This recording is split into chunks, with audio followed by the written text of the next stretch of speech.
físico, porque estamos viendo lo de afuera, pero hubo dentro de él, a través de las contusiones y de los golpes, desangramiento interno, huesos que estaban ahí golpeados, situaciones dentro de su cuerpo que lo mandaron a la cruz y que estaba en la cruz contusionado y, por decirlo de esta manera, roto por dentro. De ser el hombre tan fuerte y tan sano, los soldados romanos lo azotaron tan salvajemente, tan fuertemente, de una manera increíble. Ya hemos hablado de esto, el rostro desfigurado, que finalmente en ese sentido estaba enfermo. De ser sano, fue enfermo. Vea al hombre englobado en todo esto. Dios puso un hombre sano en la tierra que luego se enfermó y que vivía atado a la enfermedad. Cristo va roto, va desangrándose, va contusionado, va con un montón de situaciones dentro de su cuerpo físico en ese trayecto hasta finalmente entregar el Espíritu. Pero ¿qué pasó después? ¿Qué pasó después del tercer día? No oigo. ¿Cómo? Resucitó. ¿Cómo resucitó? Así es, sano. Resucitó sano e ileso, sano y sin ninguna cuestión que le haya quedado como consecuencia. Solo dejó los orificios de sus manos. Él entonces nos dice muy esto, Romanos 8:11, para empezar. Romanos 8:11 dice: y si el Espíritu de aquel que levantó de los muertos a Jesús mora en vosotros, ¿cuántos tienen al Espíritu Santo?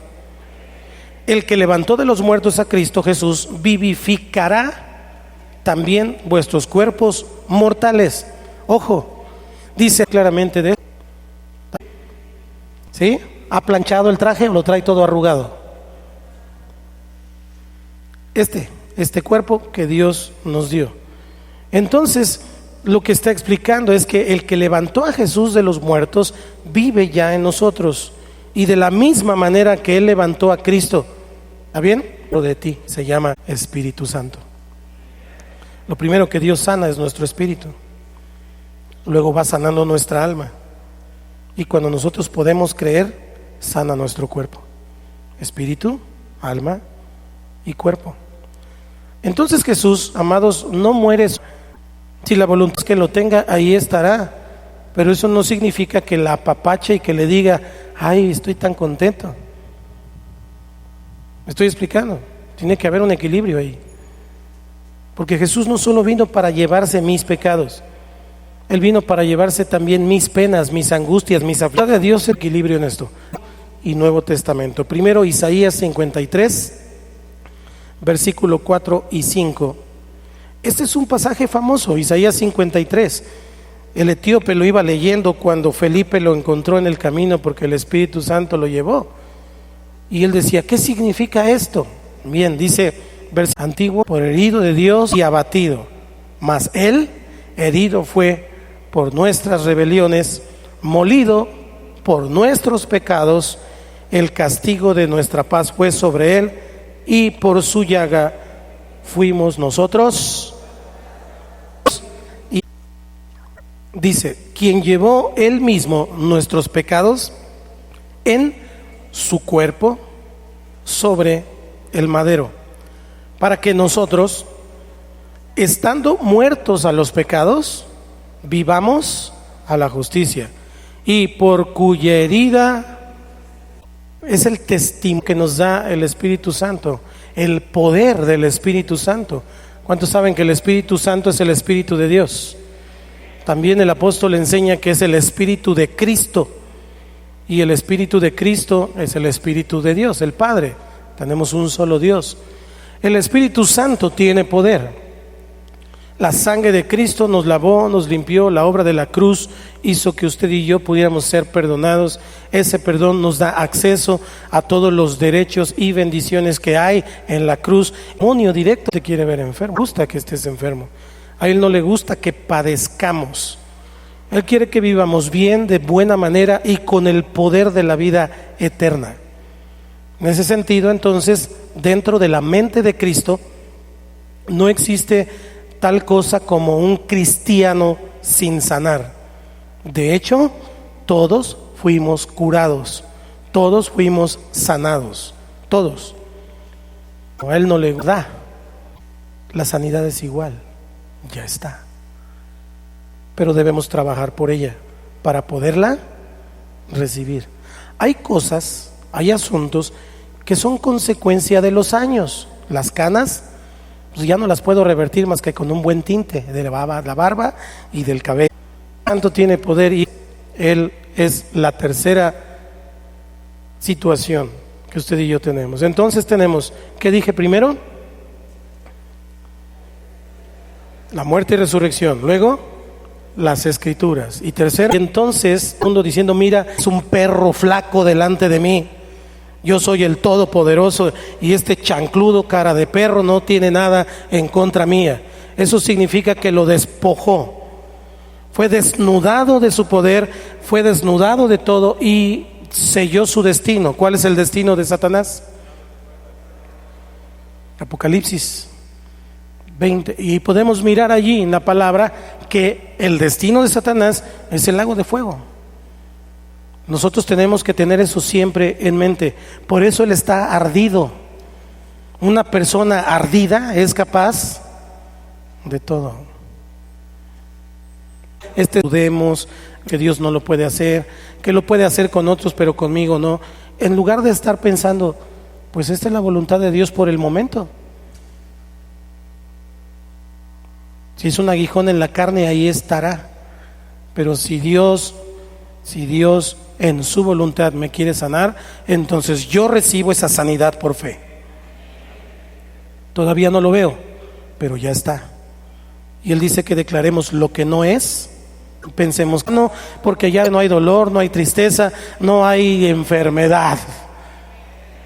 Eso es entonces lo que hace que mi mente y mi corazón se alineen con el de Él. Y puede que si yo entiendo eso antes de que Él venga, entonces no tenga que esperar hasta que Él venga para ser sano.